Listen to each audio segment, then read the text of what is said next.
काल यवन के भस्म होने की कथा सुनाने के पश्चात महात्मा श्री सुखदेव जी बोले, हे राजन, जिस समय आगे आगे श्री कृष्ण तथा बलराम जी भागे जा रहे थे, उनके पीछे काल्यवन था तथा काल्यवन के पीछे श्री कृष्ण को मारने के लिए अपनी विशाल सेना लेकर मगधराज जरासंध आ रहा था। उसने भागते हुए श्री कृष्ण तथा बलराम को ललकारते हुए कहा, अरे दुष्टों, रण छोड़कर क्यों भागे जा रहे हो? आज तुम्हारा वध किए बिना वापस न जाऊंगा। तुम दोनों ने मुझे बहुत अधिक तड़पाया है। इस प्रकार के वचनों का वह उच्चारण भी कर रहा था। उसकी वाणी सुनकर अनंत भगवान बलराम जी रुकने लगे। तब श्री कृष्ण जी ने मुस्कुरा कर कहा, हे दाऊ भैया, यह रुकने का समय नहीं है, भागने में ही हमारी भलाई है। लेकिन क्यों कन्हैया? दाऊ जी बोले, वह हमें ललकार रहा है और हम भाग रहे हैं, इससे वह हमें कमज़ोर समझ लेगा। तब श्री कृष्ण जी कहने लगे, हे दाऊ भैया, हृदय को शांत करो, उसकी भी मृत्यु का समय आएगा। इस घड़ी यदि मैंने उसे मार दिया तो काल भगवान का अपमान होगा और मैंने अपनी बनाई हुई सृष्टि में जिसका जो कार्य निर्धारित किया है उसके मान की रक्षा भी मैं ही करता हूँ। इस तरह श्री कृष्ण ने बलराम जी को तर्क द्वारा समझाया। तत्पश्चात भागते हुए दोनों भाई प्रवर्षण नामक पर्वत पर चढ़ गए। जरासंध अपनी 23 अक्षौहिणी सेना सहित पहुंचकर पूरे पर्वत को चारों तरफ से घेर लिया और श्री कृष्ण जी को युद्ध करने के लिए ललकारते हुए कहने लगा, अरे नराधम, स्त्रियों की तरह भागकर पर्वत की कंदरा में जा छुपा है। बाहर निकल कर मुझसे युद्ध कर। यदि तू बाहर नहीं निकलता तो हम पर्वत में आग लगा देंगे। हे राजन, जब जरासंध के इस प्रकार ललकारने पर भी श्री कृष्णचंद्र दिखाई न दिए, तब वह क्रोध में भरकर कहने लगा, हे सैनिक वीरों, वह दुष्ट यहीं पर आकर छिपा है। मैंने स्वयं अपनी आंखों से देखा है, फिर भी वह बाहर नहीं निकल रहा है। छिपकर अपने प्राणों को बचाना चाहता है, किंतु मैं उसे किसी भी तरह जीवित न छोड़ूंगा। तुम पर्वत को जला दो। जरासंध की आज्ञा पाकर उसके सैनिकों ने प्रवर्षण पर्वत के चारों ओर आग लगा दी। उस पर खड़े विशाल वृक्षों से लेकर झाड़ियां तक धू धू करके जलने लगी। अंतर्यामी भगवान जरासंध के मन की बात जान गए कि वह क्या करना चाहता है। अतः वे पर्वत के ऐसे मार्ग से निकल गए कि जरासंध और उसके सैनिक उन्हें देख न सके। जब अग्नि अपना विकराल रूप धारण कर पर्वत को जलाने लगी, वृक्षों पर बैठे पक्षीगण उड़ उड़कर अपने प्राण बचाने लगे। भूमि पर रहने वाले पशु भागकर अपने प्राण बचाने की चेष्टा करने लगे। फिर भी वे दोनों भाई कहीं दिखाई न दिए। तब जरासंध ने यह जान लिया कि वे जलकर भस्म हो गए। तदुपरांत उसने अपने सैनिकों को लेकर मथुरा की ओर चल दिया और वहां पहुंचकर अपना अधिकार कर लिया। हे राजन, मथुरापुरी को त्यागने का निश्चय श्री कृष्णचंद्र कर चुके थे, सो उन्होंने समुद्र से घिरी हुई अपनी द्वारिकापुरी चले आए, जिसका निर्माण देवशिल्पी विश्वकर्मा जी ने स्वयं अपने हाथों से किया था। वहां उन्होंने हर प्रकार की सुख सुविधाओं युक्त भवनों का निर्माण किया था, जिससे त्रिलोकीनाथ को वहां रहने में किसी प्रकार का कष्ट न हो।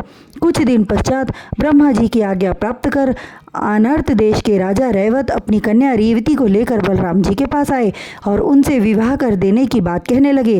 राजा रेवत के वचनों को सुनकर बलराम जी प्रसन्न हुए, किंतु देवकन्या होने के कारण रेवती के पग पृथ्वी पर न पड़ रहे थे।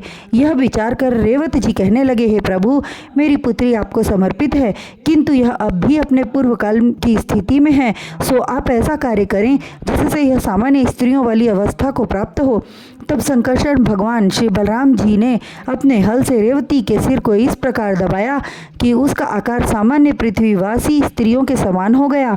यह देखकर राजा रेवत अत्यंत प्रसन्न हुए और उन्हें प्रणाम कर अपने देश को चले गए। बलराम जी के विवाह के उपरांत श्री कृष्णचंद्र रुक्म देश के राजा भीष्मक की कन्या रुक्मणी का हरण कर लाए और सुखपूर्वक द्वारिकापुरी में रहने लगे। महात्मा सुखदेव जी से श्रीमद् भागवत की कथा सुन रहे राजा परीक्षित विनय पूर्वक हाथ जोड़कर उनके चरणों में अपना शीश रखते हुए बोले, हे महात्मन, आपने रुक्मिणी हरण की बात कहकर मेरे मन में यह जिज्ञासा भर दी कि भगवान श्री कृष्ण ने रुक्मिणी का हरण क्यों किया। उनके मुख चंद्र को देखकर स्त्रियां स्वयं मोहित हो जाती थी, फिर उन्होंने ऐसा क्यों किया? कृपा कर पूरी कथा सुनाकर मेरे मन का संदेह मिटाएं। परीक्षित के वचनों को सुनकर श्री सुखदेव जी बोले, हे राजन, विदर्भ देश का राजा भीष्मक के 5 पुत्र और 1 कन्या थी। उनके पुत्रों के नाम रुक्मी, रुक्मरथ, रुक्मबाहु, रुक्मकेश, रुक्ममाली थे तथा उनकी कन्या का नाम रुक्मिणी हुआ। बाल्यावस्था से ही भगवत भक्तों के मुख से श्री कृष्णचंद्र के रूप, सौंदर्य एवं पराक्रम की चर्चा सुनती थी, जिससे उसका हृदय श्री कृष्ण के प्रेम में पक गया। वह सर्वगुण संपन्न अद्वितीय सुंदरी थी। हे राजन, जिस समय रुक्मिणी का जन्म हुआ, राजा भीष्मक ने राज्य के ज्योतिषाचार्यों को बुलाकर उसका जन्मफल पूछा। उस समय ज्योतिषियों ने लग्न, ग्रह, नक्षत्र आदि के बारे में ज्ञात कर उनसे कहने लगे, हे राजन, यह कन्या बहुत भाग्यशालिनी है। इसके ग्रह नक्षत्रों की चाल देखकर पता चलता है कि इसका विवाह साक्षात श्री हरि नारायण के संग होगा। ज्योतिषियों के मुख से इस प्रकार के वचनों को सुनकर राजा भीष्मक अत्यंत प्रसन्न हुए और उन्हें स्वर्ण आदि दान देकर विदा किया। जब वह सयानी हुई तो एक दिन राजा भीष्मक के यहाँ देवर्षि नारद जी पधारे।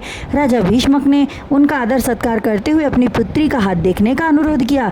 तब नारद जी ने रुक्मिणी का हाथ देखकर कहा, हे राजा भीष्मक, तुम अपनी पुत्री के विवाह के लिए अत्यंत चिंतित हो, किंतु आपको चिंता करने की कोई आवश्यकता नहीं, क्योंकि रुक्मिणी का विवाह भगवान श्री कृष्णचंद्र के साथ होगा, जो द्वारिकाधीश कहलाते हैं।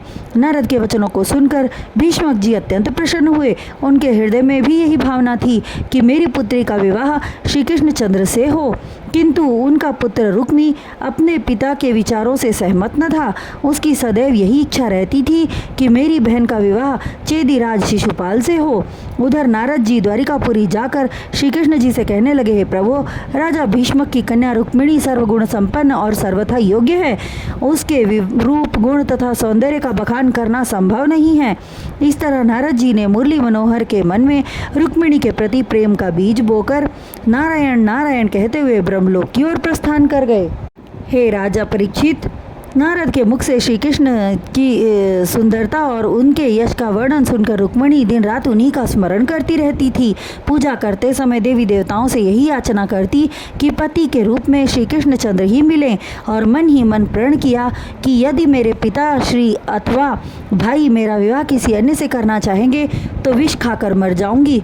और उसके विवाह करने की चर्चा रुक्मिणी के माता पिता करने लगे। तब वह अत्यंत प्रसन्न हुई, क्योंकि देवर्षि नारद के कथनानुसार रुक्मिणी को यदुवंश शिरोमणि भगवान श्री कृष्णचंद्र से पाणिग्रहण संस्कार विवाह करना चाहते थे।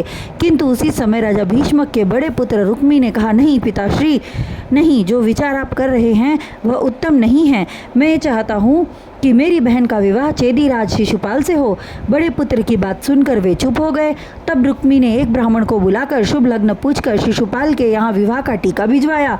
जब रुक्मिणी को यह बात मालूम हुई कि मेरा भाई मेरा विवाह श्री कृष्ण से न कर चेदी नरेश शिशुपाल से करना चाहते हैं, तो अत्यंत व्याकुल होने लगी और मन ही मन श्री हरि नारायण के चरणों की वंदना करती हुई कहने लगी, हे प्रभु, मैं तन मन से श्री कृष्णचंद्र को अपना पति मान चुकी हूँ और धर्म के अनुसार मैं किसी अन्य पुरुष के साथ परिणय सूत्र में बंध गई तो मेरा धर्म भ्रष्ट हो जाएगा। हे मेरे रक्षक स्वामी, मेरी रक्षा करो, मैं आपकी शरण में हूँ। रुक्मिणी के मन की व्यथा अंतर्यामी भगवान श्री कृष्णचंद्र जी जान गए, किंतु रुक्मिणी के मन की अधीरता समाप्त न हुई, क्योंकि वह न जान सकी कि मेरे मन की आवाज़ उन तक पहुंच चुकी है। अतः एक विश्वास पात्र ब्राह्मण को बुलाकर उसे अच्छी तरह समझा बुझाकर श्री कृष्ण जी के पास संदेश भेज दो। वह ब्राह्मण रुक्मिणी के कहने से द्वारिकापुरी जाकर श्याम सुंदर जी से विनयपूर्वक कहने लगा, हे द्वारिकाधीश, मैं जाति का ब्राह्मण हूँ, मुझे राजा भीष्मक की कन्या रुक्मिणी ने आपके पास भेजा है। उस ब्राह्मण के वचन को सुनकर भगवान त्रिलोकीनाथ ने प्रेम भरे शब्दों में कहा, हे ब्राह्मण देव, सर्वप्रथम तो आप मेरे लिए पूजनीय हैं, मैं आपको प्रणाम करता हूँ। अब आप बतलाइए कि आपके हाथ से रुक्मिणी ने क्या संदेश भेजा है।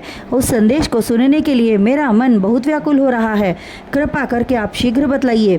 तब ब्राह्मण ने रुक्मिणी की चिट्ठी निकालकर उनके कर कमलों को में देते हुए कहा, हे भगवान, वह दिन रात आपका ही ध्यान करती है। जब से उसे यह ज्ञात हुआ कि उसके भाई उसका विवाह चेदीराज शिशुपाल से करने के लिए टीका भेज दिया है, तब से अति विकल होकर रोने लगी। है। ब्राह्मण के वचनों को सुनने के पश्चात श्री कृष्ण जी ने रुक्मिणी की चिट्ठी खोलकर पढ़ने लगे। उसमें लिखा था, हे दीनदयाल, आप कृपा के सागर हैं, मुझ अबला पर दया कीजिए। हे श्याम सुंदर, मैं मन वचन और कर्म से आपकी हो चुकी हूँ, फिर मेरे साथ यह अन्यायपूर्ण व्यवहार क्यों हो रहा है? आप कुल, शील, सौंदर्य, स्वभाव तथा विद्या आदि से परिपूर्ण हैं। हे भगवान, आपकी समानता करने वाला प्राणी संपूर्ण सृष्टि में नहीं है। यद्यपि मैं आपके योग्य नहीं हूँ, किंतु मैं साधु महात्माओं के मुख से यह सुन चुकी हूँ कि जो प्राणी आपके चरणों में प्रीति करता है उसे आपका प्रेम प्राप्त होता ही है। हे दीन बंधु, मेरे भाई ने मेरा विवाह शिशुपाल से करने का निश्चय किया है, जबकि मैं आपको अपना सर्वस्व मानती हूँ। हे स्वामी, आप मेरे विवाह से एक दिन पूर्व इस ब्राह्मण के साथ मेरे नगर को आइए। मैं देवी पूजन के बहाने मंदिर जाऊंगी, आप वहीं पर रहना, वहीं से मेरा हरण कर मुझे अपने साथ ले जाइए।